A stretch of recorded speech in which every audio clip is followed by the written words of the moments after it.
What's going on, everybody? Welcome back to another video on my channel, Early Plays, and in today's video I'm going to be talking to you about the brand new World Raid boss and all the info you need, what teams you need to use, and also, well, not really replacements because it's pretty much got it here anyway. So yeah, that's pretty much it. Now for the World Raid boss, is a speed type unit, which means a lot of green characters are going to be useful. So in all the teams you're going to see, or most of them, there's going to be just full mono. It's going to be a mono green team because obviously it's going to make your life so much easier. So yeah, let's just get straight into the boss skills info.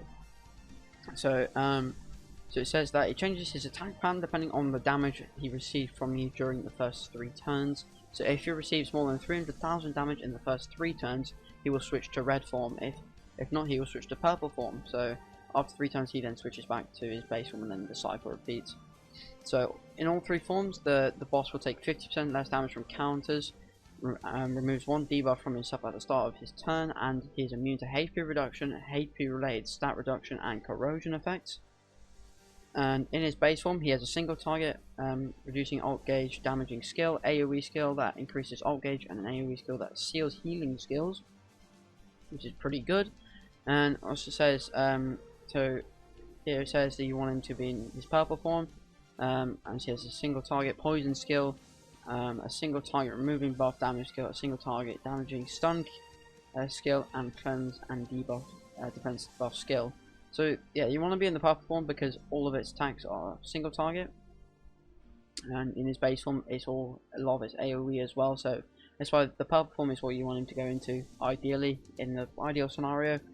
And yeah, because in his red form he has an AoE detonation skill, a AoE removing and sealing stances, AoE defense related stat reduction, damage skill, and an AoE ult gauge seal.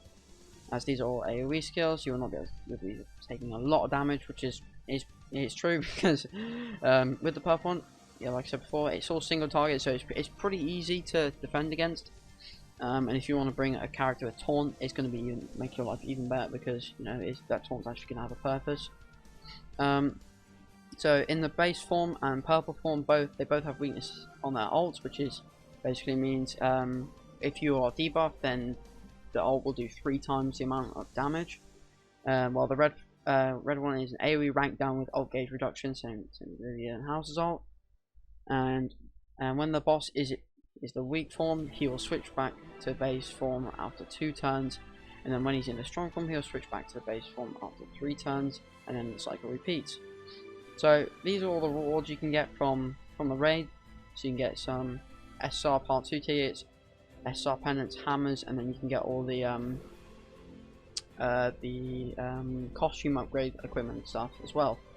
The event is gonna last from 20th of February to 4th of March, I think. Is that?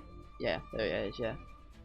And yeah, that's pretty much the main thing you need to know about. Yeah, it's maximum of 4 players, 2 to 4 players. I think you do it 5 times a day, I think, or something like that. I can't remember. I think it's 5 times a day.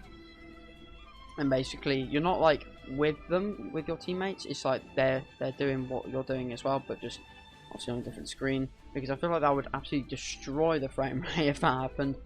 And also here are also the other rewards as well. So you can get SSR ticket for 100 medals. So that's quite a lot of medals. You can only get 1 of those. You can get all the costume upgrades as well. The headgear upgrade, the costume upgrade, and the weapon upgrade for 4 medals. And you can do that 5 times per day, maximum of 30. SSR pendants, you get 10 pendants, 1 per day, maximum 5. You get an SR pendant which costs 2 medals, which is a maximum of 30. You can get R pendants, which cost 1 medal. You can get a maximum of 100. You get 6-star green, red, and blue books, which all cost 6 medals, 1 per day, maximum of 5. You get a 5-star awakening stone for 7 medals, maximum of 10. You can get the hammers for 4 medals, which a lot of people are going to be buying. 3 per day, maximum of 30. You can get anvils for 2. You get 1 anvil for 2, with 10 per day, maximum of 100. And you can get UR to SR to UR gold chests for 1 to 3 medals. And the SR chests have no limit, which is pretty good. SSR, you get a maximum of 15. UI, you get 2 per day and a maximum of 10. So that's pretty much it for that. Also, these are drop rates for the medals. Well, not the medals, they're invitations that you can get. You can get 100 per day. You get 100 invitations per day, which the invitations were like this. And yeah, so it says that during the event clearing boss battle, SP dungeon and raids will drop the invitations as well, and you'll be able to sell them. The invitations from March 5th of March onwards. That's after the event has ended. This is what the boss looks like. That's pretty much everything you need to know. And yeah, I guess we'll get on with the teams, all like the other units that are being used. But yeah, anyway, so just from looking at the screen now, you can tell that yeah, the teams are extremely similar on what they look like. But anyway, yeah, let's get on into one of the main teams, which is obviously having Escanor, having Escanor, not Lilia, Valenti, Meliodas, Alione, or Elizabeth. So if we get into Escanor real quick, Escanor is mainly there just for the damage also, and also because when Escanor has a maximum ult gauge, he cleanses all buffs and debuffs, which is amazing because, as we read earlier, the boss does do debuffs on his skills, which is good. He can rush his ultimate as well, just because of his single target attack card. Applies ignites, but obviously it's not going to be that It's not going to be all that good, just because of the fact that the boss does remove debuffs at the start of its turn. Although this card is good because it removes all buffs from a single enemy, which is incredible. And also he has an ultimate which can go up to 1440%, which is just incredible. So yeah, Escanor is just there just for a lot of damage and just rushing ultimates, spamming damage out, and yeah, that's pretty much it. Valenti is there because of her passive. At the start of the battle, decrease all enemies' pierce rate by the amount of endurance this unit has. So, or penetration, whatever you want to call it, pierce rate, penetration, whatever. So basically, she's here just to help your other units tank, like your Escanor and that. And also, she does apply debuffs like reducing defense-related stats and attack-related stats as well, which is good. And also, she has a very strong ultimate because burst means that she does 2 times damage to enemies with buffs, which is incredible. And yeah, that's pretty much Valenti. She's there to help you tank. And yeah, that's pretty much it.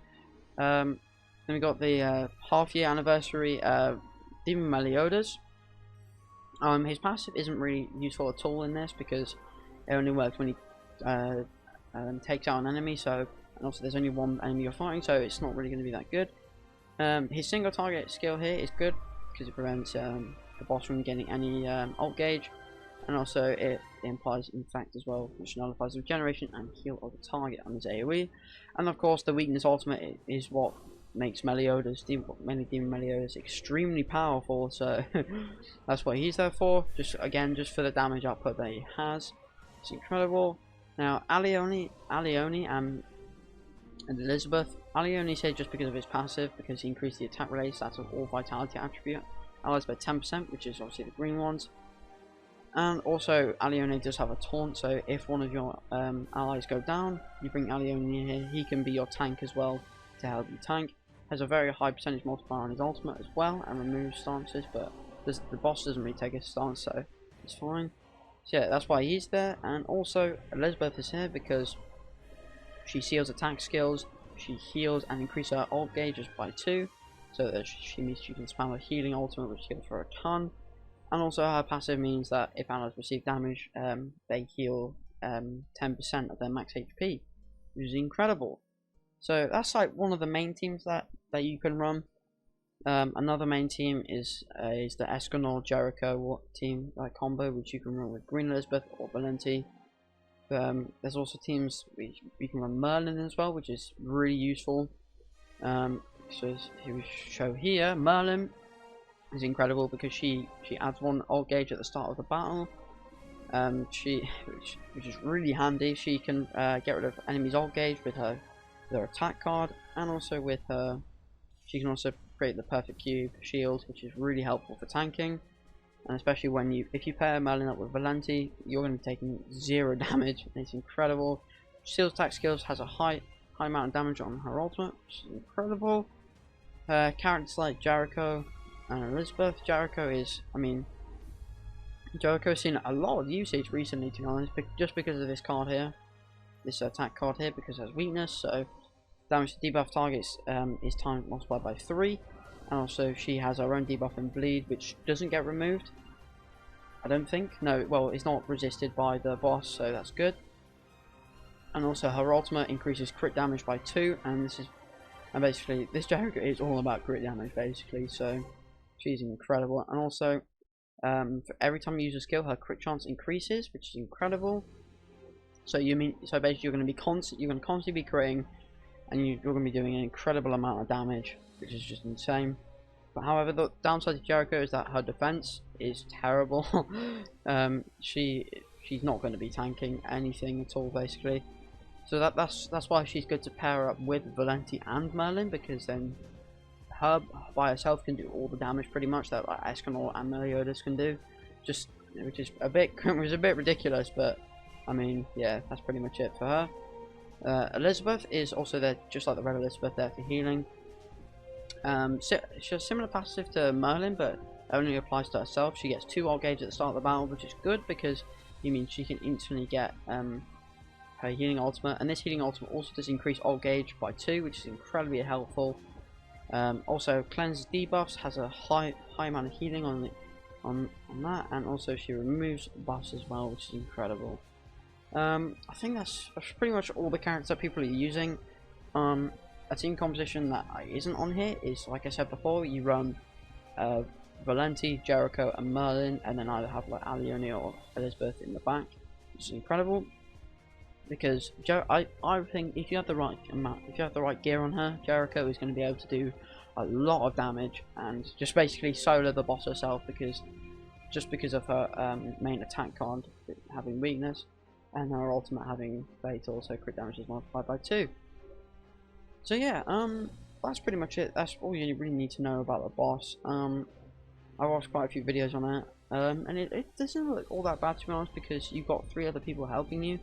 So I feel like even if you're a relatively new player, you should still be able to get it, and you still be able to grind out a lot. So yeah, that's pretty much it. I hope I haven't rambled on for too long, and if I have, I do apologise. But anyway, thank you so much for watching. I've been Early Plays, and I'll see you guys in the next video. Peace.